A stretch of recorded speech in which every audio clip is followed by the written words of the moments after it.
साल था 1984। दिसंबर की एक सर्द रात।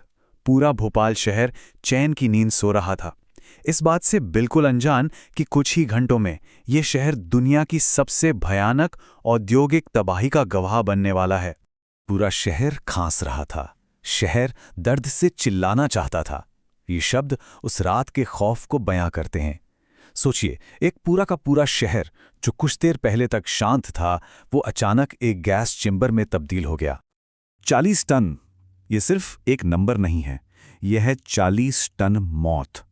यूनियन कार्बाइल की फैक्ट्री से निकली जहरीली गैस का वो अदृश्य बादल जो सोते हुए भोपाल पर किसी कफन की तरह छा गया। तो फिर सवाल उठता है, आखिर इस तबाही का जिम्मेदार कौन था? क्या कोई एक लापरवाह कर्मचारी था, या फिर एक लालची कॉरपोरेशन, या एक ऐसी सरकार जिसने आंखें मूंद रखी थीं? चलिए, आज इसी भयानक पहेली के सारे टुकड़ों को एक एक करके जोड़ते हैं। सबसे पहले बात करते हैं उस रात की। एक ऐसा शहर जो आतंक की गिरफ्त में था। देखते हैं कि उस रात असल में हुआ क्या था, पल दर पल।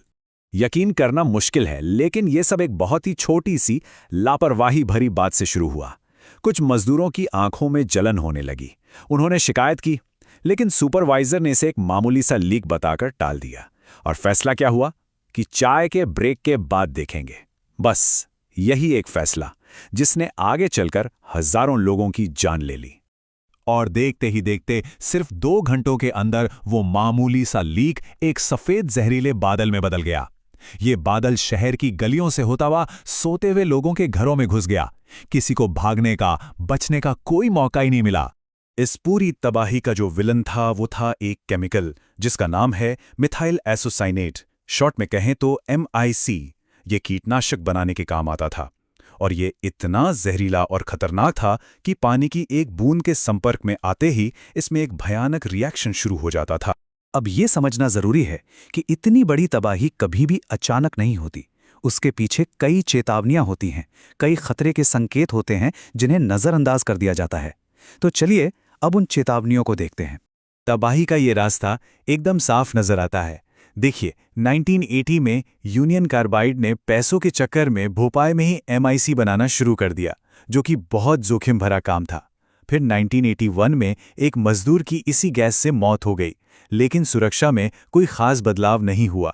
1982 आते आते कीटनाशक की बिक्री गिरी तो कंपनी ने प्लांट में हर तरफ से पैसे काटने शुरू कर दिए।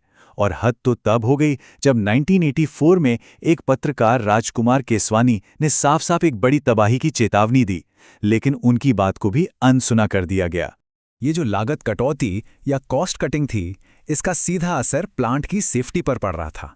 मजदूरों की संख्या घटा दी गई। अहम कामों के लिए ऐसे लोगों को रख लिया गया जिनके पास पूरी ट्रेनिंग ही नहीं थी। टूटे फूटे पाइप्स को बदलने की जगह बस जैसे तैसे जुगाड़ करके मरम्मत कर दी जाती थी। छोटे मोटे लीक तो इतने आम हो गए थे कि किसी को कोई फर्क ही नहीं पड़ता था। और सबसे खतरनाक बात, ना तो मजदूरों को और ना ही शहर के लोगों को यह बताया गया था कि वो असल में एक टिक टिक करते टाइम बॉम्ब के ऊपर जी रहे हैं। इस शहर को बचाइए, ये उस पत्रकार की रिपोर्ट की हेडलाइन थी। एक ऐसी चीख जिसे किसी ने नहीं सुना। ये बताता है कि तबाही की भविष्यवाणी तो हो चुकी थी, लेकिन शायद मुनाफे के शोर में किसी को कुछ सुनाई नहीं दिया। तो अब थोड़ा और गहराई में चलते हैं। अब हम ये देखेंगे कि तकनीकी तौर पे आखिर क्या क्या गलत हुआ था। ऐसा कैसे हो गया कि सारे सेफ्टी सिस्टम फेल हो गए? देखिए, ये कोई एक गलती नहीं थी। ये एक के बाद एक हुई कई गलतियों की एक पूरी चेन थी। एक नहीं, दो नहीं, बल्कि 6 जरूरी सेफ्टी सिस्टम फेल हो गए थे। पहली बात, MIC के टैंकों को सेफ्टी लिमिट से कहीं ज्यादा भर दिया गया था। दूसरा, जो इमरजेंसी बैकअप टैंक था उसे भी गलत तरीके से भर रखा था। तीसरा, जिस टैंक से गैस लीक हुई उसका प्रेशर वाल्व खराब था और ये बात सबको पता थी। चौथा, हाई टेम्परेचर अलार्म सिस्टम तो सालों से बंद पड़ा था। पांचवा, गैस को न्यूट्रलाइज करने वाला सिस्टम वो भी बंद था। और छठा, शहर को चेतावनी देने वाला मेन पब्लिक अलार्म उसे भी बंद रखा गया था। मतलब तबाही के लिए एकदम परफेक्ट माहौल तैयार था। तो उस रात असल में हुआ ये। पहला, कुछ मजदूर पाइप की सफाई कर रहे थे। उन्हें पता ही नहीं था कि एक जरूरी सेफ्टी प्लेट अपनी जगह पर नहीं है। दूसरा, यहीं से पानी सीधे टैंक E610 में घुस गया, जहां 40 टन से ज्यादा MIC रखा था। तीसरा, पानी और MIC के मिलते ही एक भयानक केमिकल रिएक्शन शुरू हो गया, जिससे टैंक के अंदर का तापमान और प्रेशर रॉकेट की तरह बढ़ने लगा। चौथा, ये प्रेशर इतना ज्यादा हो गया कि उसने टैंक की कंक्रीट की मोटी सील को ही तोड़ दिया और पांचवां, जहरीली गैस का एक विशाल बादल टैंक से फटकर सीधे हवा में फैल गया। और इसके बाद वहां जो हुआ वो पूरी तरह से अफरा तफरी का माहौल था। बेचारे मजदूरों ने उस गैस के फव्वारे पर पानी की बौछार करने की कोशिश की, लेकिन वो इतना ऊंचा था कि पानी वहां तक पहुंच ही नहीं पा रहा था। कुछ ही मिनटों में हालात पूरी तरह से काबू से बाहर हो चुके थे। जब तबाही का धुआं थोड़ा छटा तो शुरू हुआ एक दूसरे पर उंगलियां उठाने का खेल, यानी कि ब्लेम गेम। अब देखते हैं कि जिम्मेदारी की ये लड़ाई किस किस के बीच लड़ी गई। तो यहां दो अलग अलग कहानियां सामने आईं। भारत सरकार का कहना था कि इस तबाही की वजह यूनियन कार्बाइड की लापरवाही है, खराब ट्रेनिंग, सेफ्टी नियमों की अनदेखी और खतरनाक तरीके से की गई कॉस्ट कटिंग। वहीं दूसरी तरफ यूनियन कार्बाइड ने सारा इल्जाम एक नाराज कर्मचारी पर डाल दिया। उनका दावा था कि उस कर्मचारी ने जानबूझकर टैंक में पानी डालकर ये सब किया था। लेकिन यहां एक बहुत अहम बात है। जब अदालतों ने इस मामले की जांच की तो उन्हें यूनियन कार्बाइड की इस तोड़फोड़ वाली थियरी के पक्ष में कोई भी सबूत नहीं मिला। ये कानूनी लड़ाई का एक बहुत बड़ा टर्निंग पॉइंट था। और अब आते हैं आखिरी हिस्से पर, न्याय की तलाश। इस भयानक त्रासदी के बाद जवाबदेही तय करने के लिए एक बहुत लंबी और दर्दनाक लड़ाई शुरू हुई। 1989 में यूनियन कार्बाइड और भारत सरकार के बीच एक समझौता हुआ। इसके तहत कंपनी ने $470 मिलियन का मुआवजा दिया। लेकिन जो पीड़ित थे और जो उनके हक के लिए लड़ रहे थे, उन्हें लगा कि यह मुआवजा नाकाफी है। इस समझौते के खिलाफ खूब विरोध प्रदर्शन हुए और दबाव में आकर इस केस को एक क्रिमिनल केस के तौर पे दोबारा खोला गया। बात सिर्फ पैसे की नहीं थी, बात थी जवाबदेही की। हालांकि इस तबाही के बाद कुछ जरूरी और सकारात्मक बदलाव भी हुए।